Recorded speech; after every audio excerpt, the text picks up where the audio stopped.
vamos a hablar sobre los privilegios. Pero antes me quiero presentar, yo soy José Antonio Aguilar, soy director de Racismo MX, que es una organización que se dedica a luchar en contra del racismo y del clasismo en México. Entonces es importante siempre mencionar que el antirracismo no es algo que se inventó ayer, ¿no? En este país hay grupos de personas indígenas, sobre todo, personas afromexicanas, que llevan siglos, décadas, luchando en contra del racismo. Es verdad que en los últimos años se ha abierto mucho más el tema en la sociedad en general, ¿no? Sobre todo en esta gran masa que nos denominamos mestizos, ¿no? Entre comillas, y eso ha abierto un poco la conciencia, ¿no? También ha habido voces importantes que han puesto este tema sobre la mesa.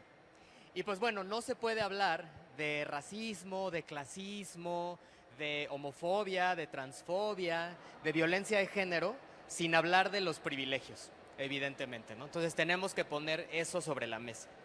Y pues nada, yo quería empezar justamente, si estuvieron en la inauguración de este evento, pudieron ver que en el panel pues había 20 personas, de las cuales todas eran blancas, ¿no? Entonces ese es un dato importante porque habla de quiénes son las personas que tienen acceso a esos espacios, ¿no? El poder de decisión y sobre todo la voz, ¿no? ¿Quién habla? Y entonces estamos en un lugar donde supuestamente estamos festejando la diversidad. Pero, ¿cuál es la diversidad de la que se festeja, no? Tenemos que festejar toda la diversidad, los diferentes tipos de cuerpo, los tonos de piel, las identidades, ¿no? Los géneros, desde luego, las distintas capacidades de las personas. Entonces, sobre eso vamos a hablar. Y yo les digo dos cosas. La primera es que este es un espacio seguro, ¿no? Al final podemos hacer preguntas y siéntanse con toda la libertad de hacerlas. No es un espacio donde se va a juzgar, ¿no? Todas y todos estamos en un proceso de aprendizaje. Entonces eso es importante. Y la segunda es que no existen las preguntas tontas. Todas son importantes, todas y todos estamos aprendiendo. Así es que déjense sentir la incomodidad, si es que la sienten, abrácenla, porque ese es el pretexto para empezar a aprender. Así es que bueno, vamos a hablar del privilegio. Siguiente, por favor. Y como les decía, pues no se puede hablar de privilegio sin hablar de opresión. O sea, ¿qué genera los privilegios, no? ¿Qué es un privilegio? Entonces, quiero hablar de los sistemas de opresión que operan en nuestra sociedad y en el mundo en general, ¿no? ¿Qué es un sistema de opresión? Pues es básicamente cuando hay un grupo dominante, hegemónico, ¿no? Y un grupo dominado, ¿no? O que se subordina, digamos, a el grupo hegemónico.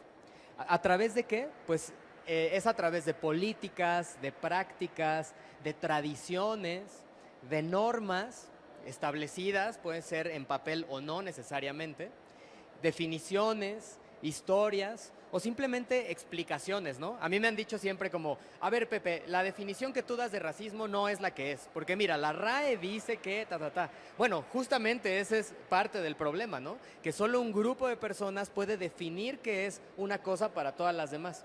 Entonces es parte de ese poder que tiene un grupo dominante o hegemónico sobre otro grupo, ¿no? ¿Y qué hace esa dominación? Pues niega derechos, niega oportunidades, acceso a recursos, que esto es importante, ¿no? Porque tendemos a pensar que la opresión pues solo es un acto de discriminación. Pero no estamos hablando de un acto de discriminación. La discriminación es diferente a la opresión. La opresión es todo un entramado que está en las instituciones, en las empresas, hay que decirlo, ¿no? En las familias también, en las escuelas. Entonces, esos entramados es lo que conocemos como sistema de opresión. Siguiente, por favor. Y bueno, hay varios sistemas de opresión, ¿no? Y esto es un poco lo que seguramente han escuchado antes como interseccionalidad, ¿no? O sea, no solo somos una cosa, somos muchas cosas que nos definen. Y hay varios sistemas de opresión, por ejemplo, el racismo, en donde normalmente las personas racializadas, morenas, indígenas, afrodescendientes, viven ciertas opresiones, discriminaciones, rechazos en la sociedad. Y hay otro grupo que por la historia, ¿no? En México, por ejemplo, los 500 años que llevamos pues de resistencia al colonialismo, pues las personas normalmente en grupos blancos o de la blanquitud se han beneficiado. O por ejemplo, el sexismo, violencia de género, machismo, ¿no? Ahí coloca a las mujeres en un lugar de vulnerabilidad y a los hombres nos coloca en un lugar de privilegio. O sea, simplemente yo hoy en la mañana, cuando me decidí vestir, no me preguntaba qué me iba a poner para que no me violentaran en el Uber o caminando en la calle, aquí en Conscripto, ¿no? O sea, eso no viene a mi mente. Eso es un poco de privilegio de muchos otros que se van acumulando, ¿no? La LGBT-fobia, que justamente es lo que nos reúne hoy aquí, ¿no? Sabemos que existen prácticas discriminatorias institucionalizadas en contra de personas LGBT en empresas, ¿no? Y por esto este espacio es muy importante porque resiste ante esa opresión y propone cosas nuevas, ¿no? El capacitismo, que seguramente también han escuchado, ¿no? Aquel sistema en contra de las personas que tienen alguna discapacidad, ya sea visible o no. Simplemente entrar aquí, pues subimos las escaleras eléctricas sin preguntarnos qué hubiera pasado si yo hubiera sido una persona con una discapacidad motriz, ¿no? Que usara una silla de ruedas quizás, ¿no? O que tuviera, o que no pudiera ver, ¿no? O que fuera una persona sorda. O sea, eso no viene a mi mente porque tengo el privilegio, ¿no? De vivir en un mundo que está adecuado a las personas que normalmente gozan de todas las capacidades físicas, ¿no? El clasismo, desde luego, donde la base de esa opresión pues, es el nivel socioeconómico. Y el nacionalismo, que también puede llamarse xenofobia, ¿no? Es esa opresión que hay en contra de las personas que no tienen una cosa que es simplemente administrativa, ¿no? Porque las fronteras pues, son artificiales y se mueven en el tiempo, ¿no? Y esas fronteras te dan acceso a una cosa que se llama pasaporte, ¿no? Y a partir de esa identidad nacional, pues ya hay toda una serie de estereotipos y de prejuicios, ¿no? ¿Cuántas veces no hemos oído, ya vienen las personas de Haití a robarnos los trabajos, ¿no? O ya vienen las personas de Colombia y son criminales. Y en fin, o sea, una serie de prejuicios y estereotipos que generan acciones que oprimen sistemáticamente a grupos que no son nacionales, ¿no? Extranjeros. Pero ojo, no necesariamente nacionales de todas las mismas nacionalidades, ¿no? Porque desde mi perspectiva la xenofobia está racializada también. No es lo mismo el trato que le damos a un extranjero alemán o francés que a una persona haitiana o salvadoreña, ¿no? Lo sabemos. Entonces, estos son los sistemas de opresión. Ahora, si se preguntan, ¿y esto el choro que nos está echando Pepe es verdad? Bueno, todo esto está muy documentado en diversas investigaciones, tanto cualitativas como cuantitativas, ¿no? O sea, sabemos la evidencia que hay de estas opresiones en estos grupos, ¿no? Y las personas podemos ser muchas cosas, ¿no? O sea, yo puedo ser una mujer trans, migrante y racializada, ¿no? Y entonces voy a vivir diversas cosas que muchas veces va a ser muy difícil separar, porque muchas veces vienen juntas, ¿no? Sobre todo raza, género, nivel socioeconómico. Cuando se unen, pues evidentemente generan una serie de discriminaciones o actos, ¿no? Que violentan y sobre todo limitan el acceso a recursos. Siguiente, por favor. Bueno, la opresión, básicamente lo que estamos platicando es que es histórica, ¿no? O sea, no se creó ayer, ¿no? No es que Pepe empezó a hablar de racismo, como me dicen mucho en las redes, ¿no? Es que tus traumas no nos los vengas a dejar, ¿no? O sea, no existe el racismo, ¿no? O esa es una cosa de tu autoestima. No. O sea, el racismo está muy documentado, no solo en México, en muchos países y se manifiesta de distintas formas, ¿no? Es institucional, porque de nuevo, no es solo un acto de discriminación que pasa de manera aislada, ¿no? Pues no me dejaron entrar al antro y pues eso no tiene nada que ver con nuestros 500 años de historia colonial, no, está relacionado. Tiene que ver con una serie de prejuicios, estereotipos y prácticas. Es ideológica, porque evidentemente muchas y muchos de nosotros crecemos y lo vamos adaptando a nuestros valores, ¿no? No sé si han visto este video de los niños donde eligen un muñeco blanco y uno morenito, ¿no? Y entonces en ese sentido, desde pequeñas y pequeños, 5 años, 10 años, ya sabemos cuál es la respuesta, los prejuicios y los estereotipos. Por eso hablamos de que es ideológica y se replica obviamente en la publicidad, ¿no? Se replica en las escuelas, en las historias que nos contamos, en las familias, ¿no? ¿Cuántas veces nos han dicho, cásate con alguien más blanco para mejorar la raza, ¿no? O, ay, nació morenito, pero bonito, ¿eh? Eso sí, o sea, el defecto que tiene se compensa con lo otro. Entonces, es ideológico, ¿no? Y resulta en privilegios. Claro, si tenemos poblaciones históricamente afectadas por un sistema de opresión, pues va a resultar en privilegios para otras, ¿no? Afortunadamente, hace 2 semanas ya tenemos matrimonio igualitario en todo el país, ¿no? Pero esta lucha no fue inmediata, ¿no? O sea, se tuvo que luchar durante, bueno, más de 20 años, 30 años. Hace 10 hubo matrimonio igualitario en la Ciudad de México y conforme fueron los años avanzando, más estados se fueron ganando. Pero yo no veo a ninguna persona heterosexual que diga, esperé 10 años para poder casarme con mi pareja en el estado de Hidalgo, ¿no? Jamás, eso no pasó. Evidentemente hay privilegios que se desprenden de las opresiones en ciertos grupos. En el caso LGBT, desde luego en la población heterosexual, ¿no? Y no va en dirección contraria, ¿no? Que también eso es lo típico, ¿no? Racismo a la inversa, ¿no? Ahora ya hay hombrefobia, ¿no? O cuando los heterosexuales vamos a tener nuestra marcha del orgullo, ¿no? O sea, no va, o sea, eso existe justamente porque hay una desventaja histórica, ¿no? Esto es un desbalance histórico de poder. Siguiente, por favor.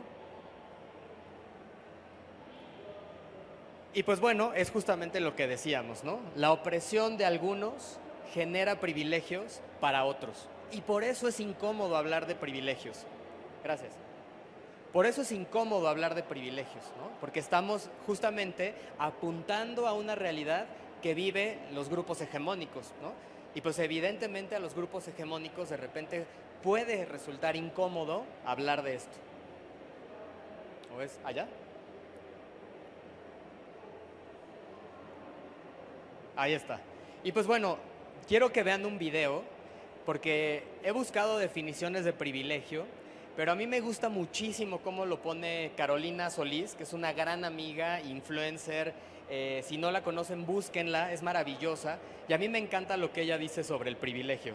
Si pueden ponerlo, por favor. ¿Qué definirías tú, Caro, como privilegio? A mí el ejemplo que más fácil se me hizo para entender este punto es una carrera y hay gente que empieza en el kilómetro 0 y hay gente que empieza en el kilómetro 20. Eso es un privilegio. No significa que no corriste, no significa que no te cansaste, no significa que no te esforzaste. Si te esforzaste, el pedo es que la carrera es de 40 kilómetros y tú ya estabas en el 20 cuando empezaste. Y hay gente que se está esforzando igual que tú o más que tú, pero está 20 kilómetros atrás. El privilegio tiene que ver con dónde empiezas tu carrera. Si tu familia, si tu color, si tu género, si tu identidad, si tu contexto social. No es lo mismo empezar en una comunidad marginada que empezar en una ciudad con un papá que te puede ayudar. Claro que hay gente que empezando en el kilómetro 0 logra ganar esa carrera. Son unas anomalías. Lo ordinario es que no lo logren. Como lo lograron son extraordinarias. Y entonces les hacemos una película, una serie y un libro. Por eso entrevistas a esas personas. Porque no está diseñado el sistema para que ganaran y ganaron. ¿Cómo diablos lo hicieron? Y ahora, si yo lo hice, tú también lo puedes hacer. No, porque aún esa anomalía tuvo condiciones distintas a las otras. No significa que esa anomalía le chingó más. Encontró una forma de hacerlo. Y un chingo de gente con un montón de capacidad y con un chingo de talento no está enterada que hay una carrera. Así de simple. Ni siquiera sabe que hay una carrera de 40 kilómetros que puede correr. Que está nada más yendo por la vida tratando de salir adelante y subsistir. Caminar, güey. Pues bueno, esta es Carolina, seguramente ya la conocen. Y justo, me gusta mucho cómo define privilegio, porque ella lo enmarca en esa carrera, ¿no? De 40 kilómetros, donde hay personas que empiezan en el kilómetro 20, ¿no? Por alguna razón, ¿no? Y no quiere decir tampoco que las personas que estén en el kilómetro 0 no puedan llegar, pero evidentemente están más lejos. Y cuando, me encanta cómo lo dice, ¿no? Y cuando lo logran, les hacemos películas, ¿no? Y sirve de ejemplo así de, si él lo logró o ella lo logró, entonces tú también puedes, ¿no? Y de ahí se desprenden todas estas narrativas meritocráticas, que ojo, no estamos diciendo que no importa que no le echemos ganas, es importante, ¿no? Ni tampoco que las personas en privilegio no le echan ganas, obviamente también, ¿no? Todas y todos corren, pero las condiciones son distintas, ¿no? Entonces, entender ese contexto nos permite justamente empezar a buscar soluciones a esos obstáculos, ¿no? Tenemos que ver el problema de frente para poder solucionarlo. Y entonces el privilegio es un poco esta carrera de 40 kilómetros. Siguiente, por favor. Bueno, aquí yo tenía preparado este video, pero parece que no se va a poder pasar, que es sobre un ejercicio que hicimos en Racismo MX sobre la caminata del privilegio. Y este ejercicio lo han hecho en muchos lugares del mundo, con otros sistemas de opresión, ¿no? Ha habido caminatas del privilegio en temas de género, en temas LGBT, hay incluso algunas caminatas interseccionales, ¿no? Donde te preguntan cosas sobre tu familia, si tuviste 2 papás, o si tus papás estaban divorciados o no, o si fuiste a una escuela privada o pública, en fin, una serie de interseccionalidades muy interesantes, y en este caso lo hicimos sobre el tema racial. Y siempre la respuesta es normalmente la misma, ¿no? No queremos estigmatizar desde luego a los grupos hegemónicos, esto no es una crítica o una culpabilización, esto es bien importante siempre decirlo, simplemente es describir cuáles son los obstáculos y digamos, estos impedimentos que tenemos como personas, en este caso LGBT, acceder a ciertos empleos, ¿no? Entonces, por ejemplo, ¿qué es el privilegio? ¿Cómo se puede describir? Bueno, es que tu identidad sea la hegemónica o sea la norma, ¿no? O sea, que sea lo que se espera socialmente. Es tener más oportunidades por el género, la racialidad, la etnia, orientación sexual, identidad de género, capacidades físicas, nivel socioeconómico, es importante, y la nacionalidad, ¿no? Hace rato platicábamos sobre pues todas las empresas que piden, ¿no? Buscar personas, talento, ¿no? Pero si una persona es migrante, por ejemplo, y no tiene un pasaporte mexicano y por los trámites del gobierno mexicano no puede acceder a un FM3, entonces, ¿qué empleos va a tener esa persona? ¿O a qué empleos va a tener acceso? Es no darse cuenta que existen las opresiones, ¿no? A mí me ha tocado muchísimas veces platicar con personas que dicen, no, pero es que racismo ya no existe, ¿no? Eso acabó en 1810. Pues no, o sea, sigue sucediendo. Y tener acceso a derechos y recursos cuando otras personas no los tienen. Siguiente, ahí está. Y bueno, también otra cosa importantísima, ¿no? que nos han dicho mucho en Racismo MX, y es que el privilegio puede convivir con la opresión. O sea, no quiere decir que si tienes privilegio, inmediatamente ya no tienes opresión o viceversa, ¿no? O sea, podemos ser una persona LGBT, en mi caso, yo me voy a poner de ejemplo, soy una persona racializada, soy un hombre gay, pero al final del día soy un hombre, me identifico como hombre, soy cisgénero, y además de un nivel socioeconómico medio, lo cual me ayuda en muchas cosas que quiera, ¿no? A pesar de que en otras pueda tener ciertas desventajas, pues puedo todavía tener recursos para poder hacer frente a ciertos contextos, ¿no? Entonces, en las personas LGBT es lo mismo, ¿no? Porque normalmente decimos, ay, las personas LGBT no tenemos acceso a empleos. Bueno, sí, pero pues no es lo mismo ser un hombre gay blanco a ser una mujer trans racializada inmigrante, ¿no? O sea, el colectivo LGBT es muy grande y muy diverso, ¿no? Lo mismo pasa con las personas racializadas, ¿no? No es lo mismo ser un hombre heterosexual racializado, ¿no? Que una mujer indígena que a lo mejor no habla español, ¿no? Entonces, dentro de las personas racializadas hay un universo de diversidad también, ¿no? Y hay que reconocer las diferencias, porque muchas veces estas discriminaciones también pasan al interior de los grupos, ¿no? Eso es muy importante también decirlo. O personas con discapacidad. Hay personas con discapacidad que quizás no es visible, ¿no? Y eso ayude a que tenga más acceso a otros empleos, ¿no? O que los ajustes razonables de las empresas o de los lugares sean mucho más útiles para estas personas que quizás si es una discapacidad motriz. Entonces, es bien importante decirlo. La opresión no excluye al privilegio ni viceversa. Se puede tener opresión y privilegio al mismo tiempo. Entonces, por eso se vuelve muy importante empezar a reflexionar este tema, ¿no? Siguiente, por favor. Y bueno, manifestaciones del privilegio hay un chorro, pero les escogí algunas para que un poco empezar la conversación, ¿no? Porque al final me encantaría escucharles, si tienen alguna inquietud o lo que sea. Ahí está. Bueno, la primera es el efecto de proyección, que es un sesgo inconsciente súper famoso, ¿no? Que es cuando asumimos que nuestras prioridades son las mismas para todo el mundo, ¿no? Porque yo tengo una historia, yo tengo una familia, tengo una cosmovisión muy particular, porque vivo en la Ciudad de México. Entonces pienso que todas las personas tienen las mismas condiciones que yo y por lo tanto las mismas prioridades, ¿no? Entonces hay expresiones como que, porque hay personas que se van temprano, podrían tener más oportunidades si se fueran más tarde, ¿no? Además, en la idiosincrasia mexicana de la hora nalga, ¿no? O sea, entre más estés ahí es porque trabajas más, lo cual ya sabemos que no es cierto, ¿no? Pero pues ahí involucra unos privilegios enormes, ¿no? O sea, yo no sé si la persona es una persona cuidadora, que a lo mejor que se tiene que ir temprano y cumplir sus horas de trabajo porque tiene que llegar a cuidar a alguien enfermo o a sus hijas e hijos, ¿no? O sea, no lo sé.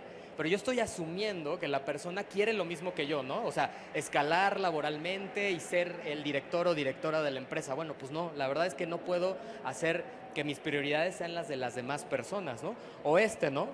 En lugar de gastar tanto dinero en celulares de última generación, deberían invertir en su propia educación, ¿no? Bueno, no sabemos, o sea, no podemos decidir sobre lo que la otra persona gasta o no, ¿no? Estoy haciendo que mi prioridad sea la de las otras personas sin conocer el contexto, ¿no? Entonces, esa es una muestra de privilegio enorme. Bueno, y en redes sociales lo pueden ver, ¿no? Ahora con la pandemia es de cómo ellos se van al metro, ¿no? Y salen, ¿qué no saben que tienen que estar en casa? Bueno, pues no, desafortunadamente no todas las personas se pueden quedar en casa en la pandemia. Tenían que salir, tomar el metro y pues ni modo, el metro se llena, ¿no? Arriesgando la vida de contagiarse para poder comer. Entonces, esas prioridades no podemos hacer que sean las de las otras personas. Siguiente, por favor. Esta es otra típica, ¿no? La ceguera del color, color blindness, o ceguera del género, ceguera de las capacidades. O sea, es básicamente ignorar los contextos de las personas, ¿no? O sea, no ver el contexto y simplemente decir, ay no, o sea, racismo, si para mí todos son iguales, ¿eh? Yo no veo colores, típico, ¿no? Yo no veo colores, para mí todos son iguales, ¿no? Bueno, pues lamentablemente el sistema sí ve los colores y sí selecciona por medio de los colores. Entonces es necesario ver los colores para poder solucionar estos problemas y ver el género y ver las distintas capacidades, ¿no? Entonces, ¿qué sucede con la ceguera del color o del género, las capacidades? Primero, pues te hace ignorar las complejidades de la opresión, ¿no? Tenemos que entender los contextos de las personas para hacer los ajustes razonables, ¿no? No ayuda a desmantelar prejuicios, ¿no? Porque el decir yo no veo colores, pues no me está ayudando a que yo pueda entender mis propios racismos internalizados o las propias violencias o comentarios que yo pueda replicar. Minimiza los obstáculos que enfrentan las personas de grupos discriminados, ¿no? Así de, ay, eres gay, pero pues no te sientas menos, ¿eh? O sea, no pasa nada, tú bien, o sea, autoestima alta, ¿eh? Bueno, pues sí, pero desafortunadamente la autoestima alta no te da un empleo, ¿no? Porque hay otras decisiones allá afuera que sí se basan en esos prejuicios y en esos estereotipos, ¿no? Luego, limita la habilidad para reconocer el contexto histórico, ¿no? O sea, como si la persona se estuviera sacando de la manga hoy así de, existe esta opresión, ¿eh? Me la inventé ahorita. No, hay un contexto histórico. Sabemos que la homofobia, la transfobia viene de un contexto judeocristiano generalmente, ¿no? Y al ser México un país colonizado por una potencia judeocristiana, pues evidentemente heredamos ese rechazo a identidades distintas a la heterosexual. Y pues evidentemente lo que les decía al principio, no se puede arreglar un problema que no vemos, ¿no? O sea, si todo el tiempo estamos negando las opresiones de no, eso no pasa, ¿no? No es cierto que hay racismo, no es cierto que hay transfobia, no es cierto, pues no podemos arreglarlo. Tenemos que ver el problema para arreglarlo, ¿no? Ah, no, acá. Siguiente. La luz de gas o gaslighting, ¿no? Que seguramente también la han oído mucho, sobre todo en temas de género, ¿no? Hay gaslighting, pero no exclusivamente. El gaslighting es una de las reacciones de una manifestación del privilegio típica, ¿no? Y es una forma de manipular, ¿no? En donde se cuestiona la realidad, la memoria y las percepciones de hechos que oprimen a una persona, ¿no? Y se manifiestan en comentarios como, ay, era una broma, ¿no? Dijimos que los niños con VIH no iban a llegar a adultos porque se mueren, ¿no? O sea, como el comediante. Bueno, pues sí era una broma, pero está haciendo referencia a una realidad muy dolorosa de una población históricamente pues discriminada no por la enfermedad per se, sino por todo el sistema de salud que ha abandonado a las infancias que tienen VIH. ¿Por qué ahora todo tiene que ver con racismo, no? Porque ahora todo es LGBTfobia, ¿eh? Porque ahora todo es xerofobia, ¿no? O sea, no, tranqui, ¿no? Pues bueno, eso es otra forma de gaslighting. No exageres, no seas sensible, ¿no? Ya todo les ofende, típico, ¿no? La generación de cristal es una forma de luz de gas, porque la culpa ahí ya no es del sistema ni de la persona que hace la discriminación o la opresión. La culpa es tuya por sentirte mal, ¿no? Entonces, ahí está el problema. el racismo, la homofobia y el machismo ya no existe, ¿no? Lo que les decía hace un momento. Fue un incidente aislado, ¿eh? O sea, lo que te pasó a ti no pasa en esta empresa. O sea, de hecho ya tomamos medidas disciplinarias contra la persona, pero eso no pasa aquí, ¿eh? No creas que es parte de un sistema homofóbico, transfóbico. Oye, ¿y estás seguro que pasó? ¿No te lo habrás imaginado, no? ¿No habrá sido así un sueño, no? Porque pues eso no pasa aquí, ¿no? O, por ejemplo, las personas morenas, indígenas, también son racistas, ¿no? Entonces, apuntando al racismo internalizado o a la homofobia internalizada o al machismo internalizado para decir, bueno, pues si hay ese sistema de opresión, es tu culpa y de tu comunidad, ¿no? No del sistema ni de las relaciones desiguales de poder. Siguiente, por favor. Esta es otra manifestación del privilegio, ¿no? Contrastar con algo peor, ¿no? Cuando alguien te cuenta, oye, viví esto, ¿no? Por ejemplo, no me dejaron entrar al bar. Ay, bueno, tranqui, ¿no? Pues ni que te hubieran asesinado, ¿no? Hay tantos genocidios en América Latina que pues lo que te pasó a ti, pues tranqui, ¿no? Bueno, lo que pasa es que para empezar estas dos están relacionadas. En el caso del racismo, hay una idea, un estereotipo y un prejuicio sobre poblaciones racializadas que van desde evitar que ocupen espacios hasta la muerte. O sea, no son separados, están relacionados directamente. Pero el contrastar con algo peor es una forma también de gaslighting, ¿no? Es una forma de minimizar el acto y decir otra vez, el que está mal eres tú, ¿no? Siguiente, por favor. Y esta me encanta porque cuando lo hacen me pongo punk, que es la vigilancia del tono o el tone policing en inglés, ¿no? Y es cuando una persona de un grupo normalmente subordinado o dominado históricamente, sobre todo las mujeres, esto también pasa mucho en el tema del género, ¿no?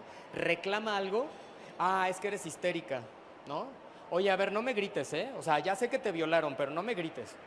O sea, vale más el cuidado a la persona que recibe la queja que lo que le sucedió a la persona, ¿no? A la víctima. Entonces, ¿por qué? Porque la víctima, cuando sufre un acto de discriminación, de opresión, donde se le quitan los derechos, pues evidentemente no lo va a hacer bonito, ¿no? Oiga, por medio de la presente le digo que me violaron y me siento muy mal, entonces por favorcito, se lo pido, ayúdeme. Pues no, ¿no? Obviamente las víctimas tienen emociones y está bien que expresen sus emociones. Pero eso no quiere decir que lo que digan no es válido, ¿no? Esto es un poco concentrarse en la forma y no en el fondo, ¿no? Y aquí les puse estas dos fotos, ¿no? Porque es típico, ¿no? Cuando una persona racializada hace una manifestación, exige algún derecho, ¿no? Toda la policía, ¿no? Esto es en Estados Unidos, desde luego, pero se puede aplicar a México. Toda la policía. Pero si una persona blanca toma el Capitolio, ahí pues, mire, pásele, aquí está el baño, aquí está la cafetería, ¿no? Si quiere asesinar, allá está, ¿no? Pues, o sea, hay un cambio dependiendo de quién lo haga, ¿no? Y esto también sucede en las manifestaciones en México, ¿no? Los 43, mira cómo ya rayaron todas las paredes, ¿no? Pero mira, yo, que soy muy educado, yo no rayé nada, ¿no? O sea, porque como obvio mi vida no corre peligro, ¿no? Y estoy aquí de paseo en Reforma, pues no pasa nada, ¿no? Pero cuando las personas víctimas salen, las mujeres exigen justicia, ahí está toda la vigilancia del tono, ¿no? Hay que ver cómo lo hacen. Siguiente, por favor. Y pues yo quiero terminar con estas preguntas para ustedes, ¿no? Obviamente si quieren, ¿no? Pero es importante reflexionarlo. Primero, ¿se han preguntado sobre las opresiones que ustedes viven y de las que se benefician? Un poco en clave interseccional, ¿no? Pensando otra vez que no somos solo una cosa, somos muchas cosas, ¿no? O sea, yo no solamente soy un hombre racializado, obviamente el racismo me ha cruzado en la vida, de maneras muy diferentes a como lo ha hecho con una mujer indígena o una persona migrante, obviamente, ¿no? Y también me he beneficiado de otros sistemas. Otra pregunta es, ¿han identificado obstáculos que han vivido por ser quienes son ustedes? Eso es importante.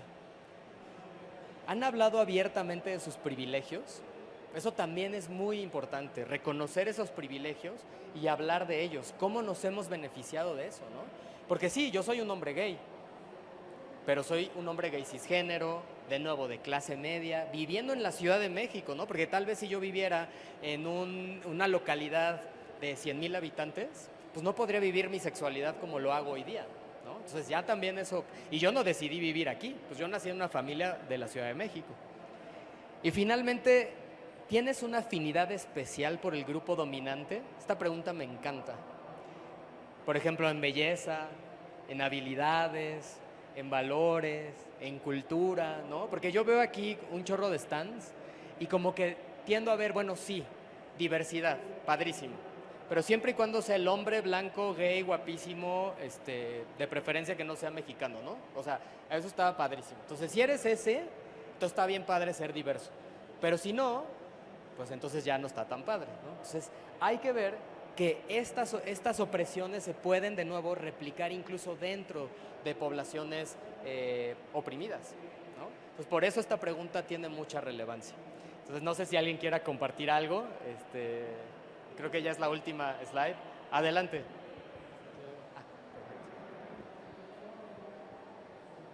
Gracias. Hola, yo soy Yanni de Oracle y tengo una pregunta. Desde tu perspectiva, ¿existe alguna responsabilidad por parte de los grupos oprimidos de educar y sensibilizar a los grupos dominantes? Pues ese es un debate. Tengo compañeras y compañeros antirracistas, sobre todo en el movimiento antirracista, que dicen, bueno, hay una especialmente que quiero mucho, Yasnaya Aguilar, ella es una lingüista mije, y ella dice, yo educo a mis compañeras y compañeros del movimiento antirracista. Yo no educo a otras personas, ¿no?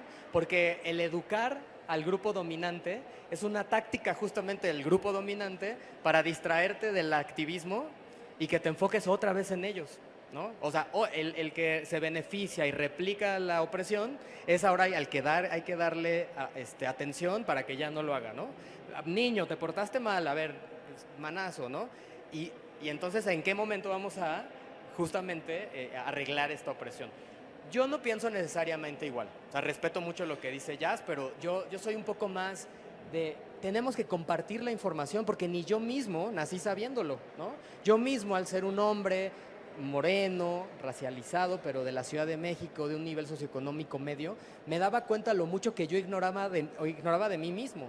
Entonces, para mí la educación fue importante para abrir mi conciencia. Entonces yo sí estoy a favor de hacer este tipo de procesos pedagógicos, ¿no? Siempre y cuando la otra parte pues también esté abierta para entender cómo justamente operan estas opresiones.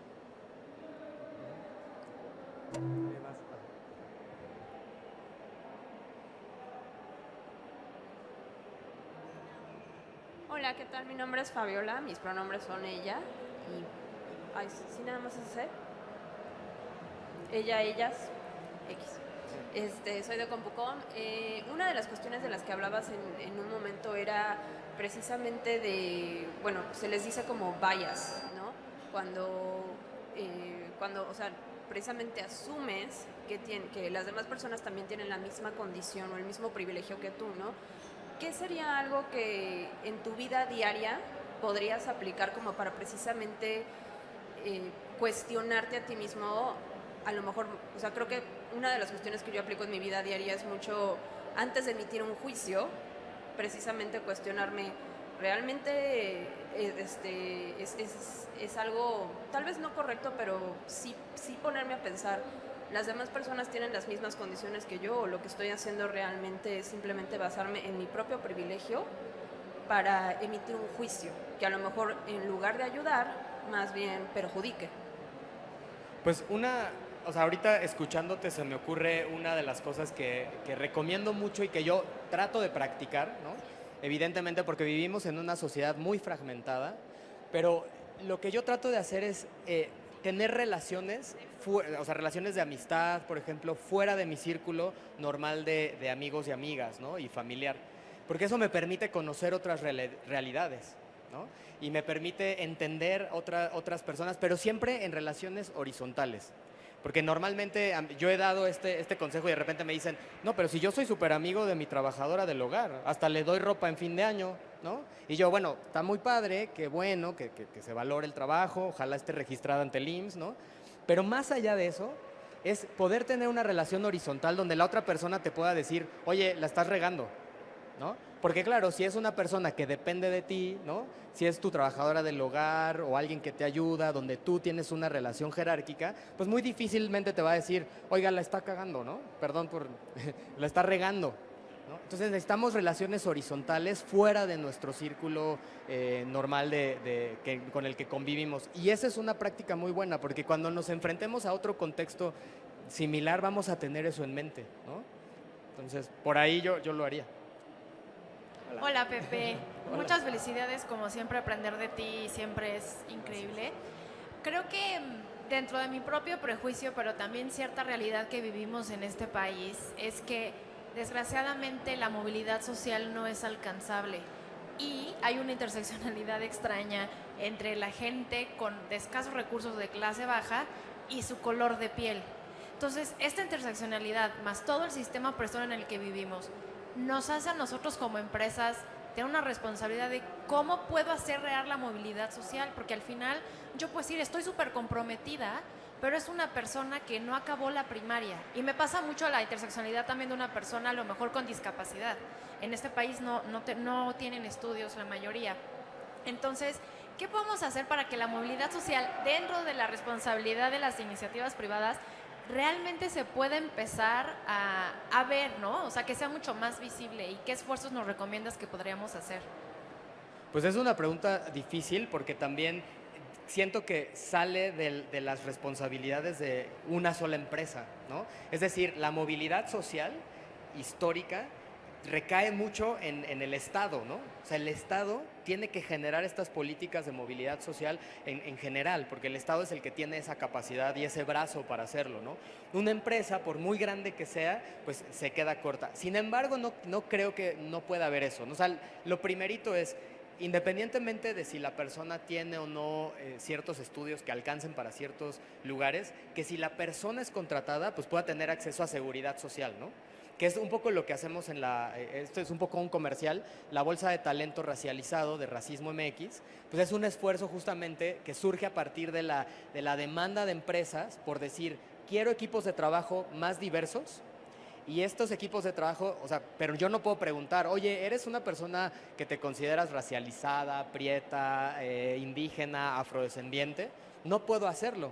Si tú me das esta bolsa, pues yo puedo acceder, ¿no? Entonces ese es el esfuerzo que tenemos en Racismo MX. Entonces yo lo que diría es, nosotras buscamos empresas que tengan esa responsabilidad de entrada. Si contratas a alguien, pues que tenga seguridad social, ¿no? O sea, que tenga acceso a servicios médicos, pensión, etcétera. Primera cosa. Segunda, que no solamente la inclusión viene ahí. Si yo quizás busco a una persona abogada que sea indígena y que pueda ocupar un espacio, a lo mejor no lo tengo abajo, ¿no? en puestos más pequeños, pero sí a nivel directivo. Entonces, a partir de ahí voy a empezar a generar esta cultura en donde podamos ver a otras personas diferentes, que también pasa mucho eso, ¿no?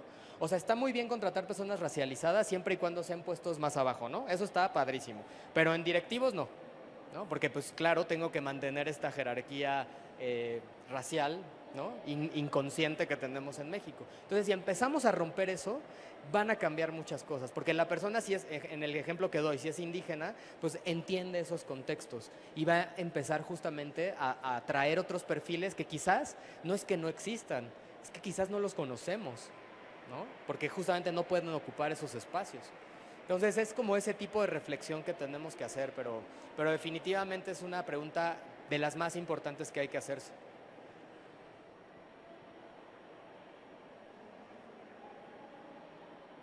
Hola Pepe, soy Emanuel de Infonavit.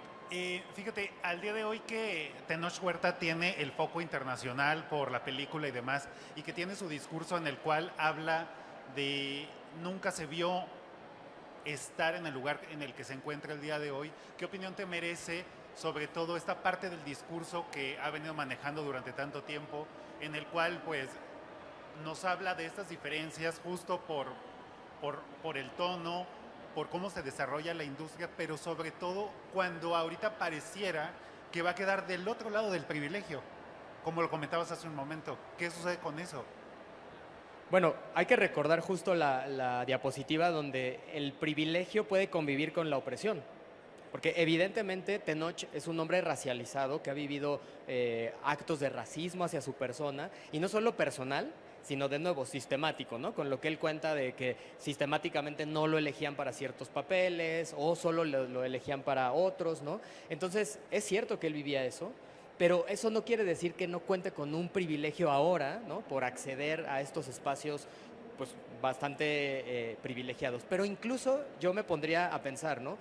En Estados Unidos tampoco es que él sea el actor más privilegiado, ¿no? O sea, él apenas incursionó, ¿no? Y está haciendo una carrera, y entonces seguramente va a vivir ciertas otras cosas, ¿no? Entonces, también otra cosa importante, ¿no? La representación, desde mi perspectiva, es muy importante, ¿no? Porque nos obliga a ver a las personas, a resignificar esas pieles, ¿no? Normalmente veíamos personas indígenas en el cine mexicano, no, pues las matan, las violan, o se vuelven los narcos o el ratero, ¿no?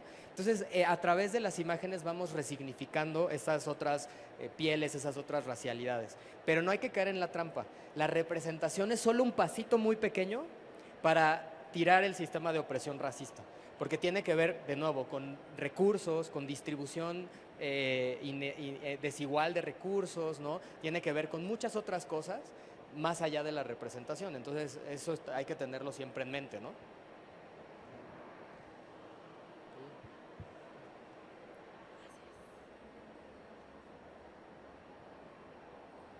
Hola, José. Bueno, mi pregunta va de la mano de las dos últimas preguntas y tiene que ver con las desigualdades estructurales. Porque, como bien mencionas, desde nuestro campo de acción, dependiendo desde las empresas, desde nuestra familia, podemos hacer cosas. Pero justamente de lo que comentaban en el cine, muchas veces lo que me ha pasado y he visto constantemente es que ven a la pluralidad, a la diversidad, que cambia del hombre blanco cisgénero heteronormado a la mujer blanca cisgénero heteronormada. Y esto pasa, por ejemplo, en el IMCINE, que su pluralidad es que colocaron a solo mujeres, y la representación en México, pues realmente el 90-95% de las películas hacen esto que tú comentas. Entonces, justamente cómo nosotros, tal vez es como una pregunta así como muy de a lo que queremos llegar, pero cómo podemos generar ese cambio estructural, porque realmente en las empresas se quiere hacer, se hace, hay espacios como estos, pero luego en otros espacios que tienen como otra injerencia más, como el gobierno, eso no sucede, y entonces a mí me causa un poco, pues sí, de impotencia saber que esos espacios todavía necesitan como, pues entender estas ideas y abrirse a conocer todos estos conceptos, porque muchas veces como que, pues sí, hay muchas personas que están cerradas completamente a entender otras realidades que no son las de ellos. Gracias. Pues me vienen a la mente dos cosas, ¿no? La primera es una campaña de Dove que hubo hace, pues ya como 15 años más o menos, que era Belleza Real, ¿no? Y entonces es una campaña en donde eligen a mujeres de cuerpos diversos para esta campaña, ¿no? Y entonces con Dove, porque Dove te acepta, ¿no? Con esa diversidad y tal. Pero entonces una reportera de Expansión se dio cuenta y dijo, pero es que solo hay personas blancas, son mujeres blancas. O sea, sí hay personas de talla grande, mujeres con pecas, ¿no? Pelirroja, castaña, en fin, o sea, sí había como una diversidad, pero todas eran blancas. Entonces le pregunta al director creativo de la campaña y le dice, oye, pero pues no está tan diverso, ¿no? O sea, como que faltan mujeres indígenas, mujeres morenas simplemente, afro, ¿no? Y entonces el creativo le dice, no, a ver, no es para tanto, ¿eh? Así, literal. Y salió en una revista Expansión, esa, ¿no? Incluso en Racismo MX platicamos con el creativo 15 años después y seguía pensando lo mismo. Entonces, o sea, pasó el tiempo, pero no hubo una evolución. O sea, hay todavía muchas personas que dicen, bueno, sí vamos a la diversidad, pero de nuevo, ¿no? O sea, diversidad de género, pues mujer blanca, ¿no? Diversidad LGBT, hombre gay, blanco, cisgénero, ¿no? Entonces, tenemos que seguir en eso. O sea, no hay una respuesta, sino porque a problemas estructurales, problemas sistémicos, respuestas estructurales y respuestas sistémicas. O sea, es un entramado de cosas que hay que hacer. Pero en particular en el IMCINE, yo creo que hay la nueva ley, bueno, la propuesta de ley del artículo 14 de la Ley de Cinematografía tiene sus áreas de oportunidad, ¿no? O sea, yo soy muy crítico con la redacción. ya se lo he hecho saber a la diputada Marisol Gacé, pero es un buen acercamiento a ese mundo que queremos, sobre todo porque el IMCINE maneja fondos públicos, ¿no? O sea, una empresa, pues son políticas privadas, ¿no? Y esperamos a que de la buena voluntad, pues suceda. Pero en el caso de instituciones públicas, pues se maneja por leyes y por presupuesto, que son los impuestos de todas y todos.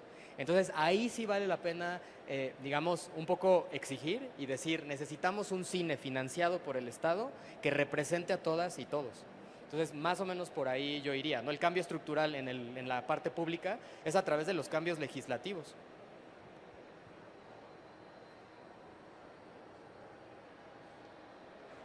Adelante.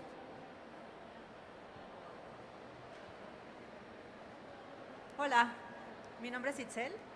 Ahorita que estaba escuchando lo que estabas diciendo acerca de que tenemos un sistema que además ha construido instituciones que están más bien manteniendo los privilegios durante el tiempo, ¿qué tipo de instituciones o sistemas tendríamos que construir como sociedad para hacerles frente? O sea, si bien del lado legislativo hay una ayuda haciendo políticas, haciendo leyes, no necesariamente quiere decir que se traduzcan en acciones cotidianas. En realidad no pasa así.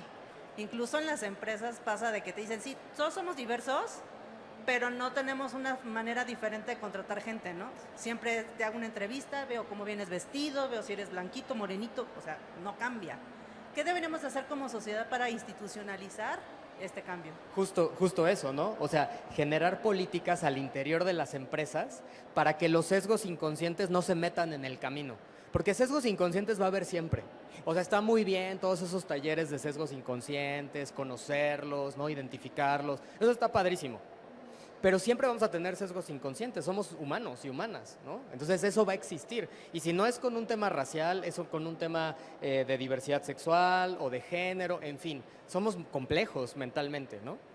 Pero lo que tenemos que hacer es generar políticas muy bien definidas que eviten que esos sesgos inconscientes se metan en el camino, ¿no? En el ejemplo que das, ¿no? En los procesos de reclutamiento y selección, pues evidentemente hay una persona que elige o que selecciona, que va discriminando, ¿no? O sea, este sí, este currículum no, ¿no? ¿Cómo hacer para que sus sesgos inconscientes no se metan en el camino? Tenemos que dejar muy claro eso, primero. Y en un segundo momento, yo creo que dados los sistemas de opresión que hemos visto, hay una discriminación estructural histórica que ha generado relaciones desiguales de poder. Entonces, como instituciones, ya sea públicas o privadas, podemos generar reparaciones históricas. O sea, es decir, si esta población, como por ejemplo mujeres, históricamente han estado fuera de la toma de decisiones de las empresas, ¿cómo hacer para que ahora estén muy presentes, ¿no? Una reparación histórica, por ejemplo, es una acción afirmativa, es decir, quizás una cuota, ¿no? Pero bueno, yo sé que las cuotas en México generan una serie de cosas de, no, es que ahora te van a contratar solo por ser mujer, ahora solo te van a contratar por ser moreno, ahora solo te van a contratar, ¿no? Bueno, ni siquiera estamos ahí, ¿no? O sea, solo son voces como tipo backlash que ha habido, pero nunca nadie ha impuesto una o ha establecido una, perdón, para probar cuáles son los resultados. Entonces yo creo que más bien la respuesta sería arriesgarnos. Y sabiendo que podemos equivocarnos, pero hay que probarlo, ¿no? O sea, esto es en pos de una verdadera diversidad e inclusión. O sea que sí, en tu visión debería ser la sociedad quien lo haga, quien se organice de manera espontánea. O sea, lo que pasa es que la sociedad está conformada por empresas, por el gobierno, ¿no? Por organizaciones de la sociedad civil, ¿no? Entonces, en una alianza, justamente por eso en Racismo MX ayudamos a las empresas a implementar estos programas, ¿no? O sea, de entrada es decir, bueno, si quiero una cuota, ¿qué categorías voy a incluir, ¿no? Bueno, mujeres, personas LGBT, y en cuanto al término racial, ¿qué, no? Porque para empezar, México no es Estados Unidos, entonces en Estados Unidos el tema racial es de todos los días, te preguntan cuál es tu raza y tu etnia, ¿no? Pero en México tú preguntas eso y la gente saca así de, pues, no sé, mexicano, mestizo, tal vez, ¿no? Entonces, ese camino es el que hay que ir construyendo. Por eso digo, vamos empezando, nos vamos a equivocar, pero está bien. Gracias.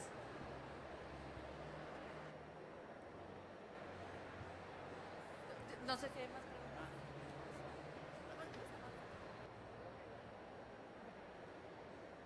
Pues muchísimas gracias. Les invitamos al stand de Racismo MX para que conozcan la bolsa de talento racializado, que es justamente este directorio o esta base de datos de perfiles de personas que se autoidentifican como prietas, morenas, indígenas, afrodescendientes y que tienen ganas de entrar a trabajar a una empresa, ¿no? Compartir su talento, ocupando espacios que típicamente no se habían ocupado justamente por el racismo, el clasismo y todo lo demás. Así es que muchas gracias.